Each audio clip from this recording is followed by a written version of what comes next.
a abrir a sua Bíblia. Sem perda de tempo, irmãos, eu vou fazer a leitura aqui em Gênesis, capítulo de número 26. Isaac vai a Gerar por causa da fome.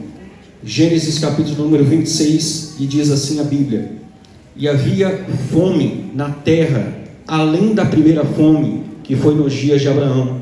Por isso foi-se Isaac a Abimeleque, rei dos filisteus, em Gerar. E apareceu-lhe o Senhor e disse: não desças ao Egito, habita na terra que eu te disser.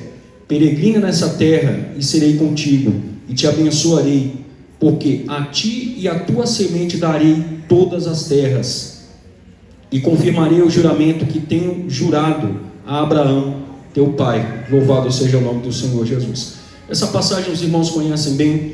Ela diz respeito a um período em que o povo de Israel ainda não era constituído, senão apenas uma promessa, como estava escrito lá em aos Hebreus capítulo 11, quando a Bíblia diz que durante muito tempo estes, que eram Abraão, Isaac e Jacó, andaram pela terra, sabendo que ela lhe pertencia, porque o texto diz em aos Hebreus capítulo 11, que a promessa era que onde eles pisassem o pé era deles. Mas mesmo assim aos Hebreus diz que eles andaram pela terra, tendo a consciência de que eram peregrinos, porque mais do que a consciência do que eram peregrinos, eles sabiam que eram cidadãos do céu, eles pertenciam ao reino de Deus, e não às terras que estavam aqui. E é interessante, irmãos, porque o que nós observamos nesse ponto, e às vezes nós não entendemos a mente de Deus, conforme Paulo nos ensina, né? A gente é diante de Deus como uma criança. Por isso que Paulo diz que hoje a gente vê a Deus como que por espelho, mas um dia nós veremos a Deus face a face, e aí poderemos compreender quem é Deus na sua realidade, em sua totalidade.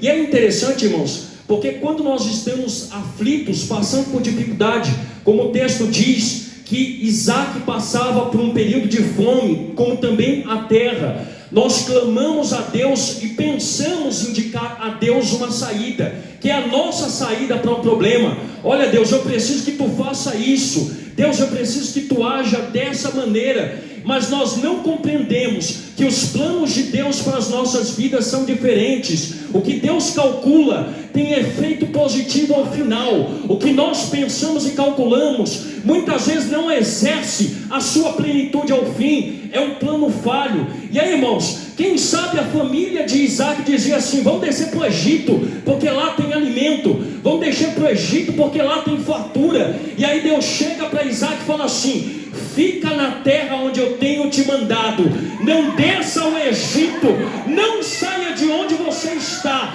porque é nessa terra, no meio dessa prova, no meio desse vendaval, que eu vou abençoar a ti e a tua família. Louvado seja o nome do Senhor. Deus é espetacular, irmãos. No meio de uma tribulação, Deus chega para Isaac e fala assim: fique quieto, fique calmo e fique onde você está. Isaac ouve, e isso é importante, irmãos, porque às vezes a gente endurece o coração.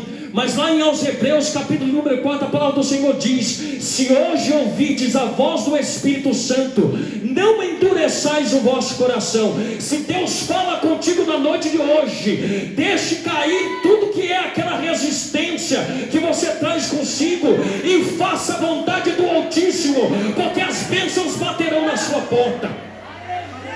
Louvado seja o nome do Senhor Jesus.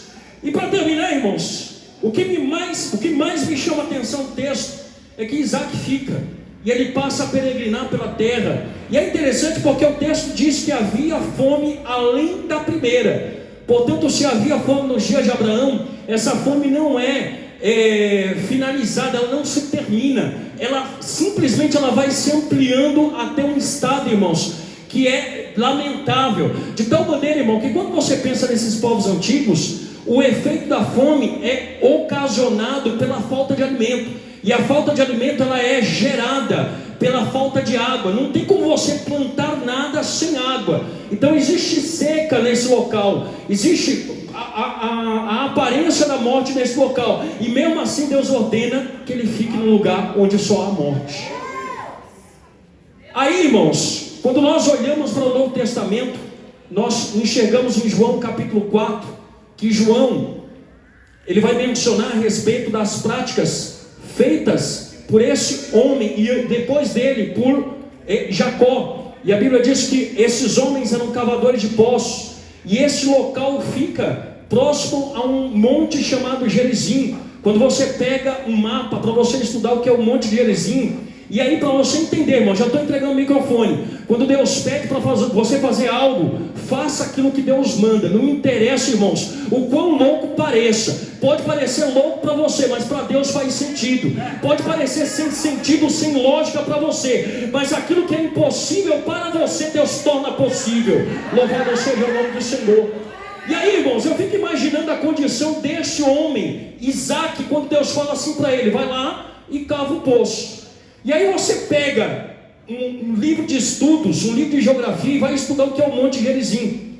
É um monte, irmãos, onde a morte está presente por todo lado. Ele é cheio de pedra para tudo quanto é lado. E aí Deus fala assim para ele: ó, você vai cavar um poço aqui. Eu acho que ele olha para o alto e fala assim: Deus, aqui não tem como sair água. E novamente Deus fala: vai e faz, porque sou eu que estou mandando. E ele cava um poço.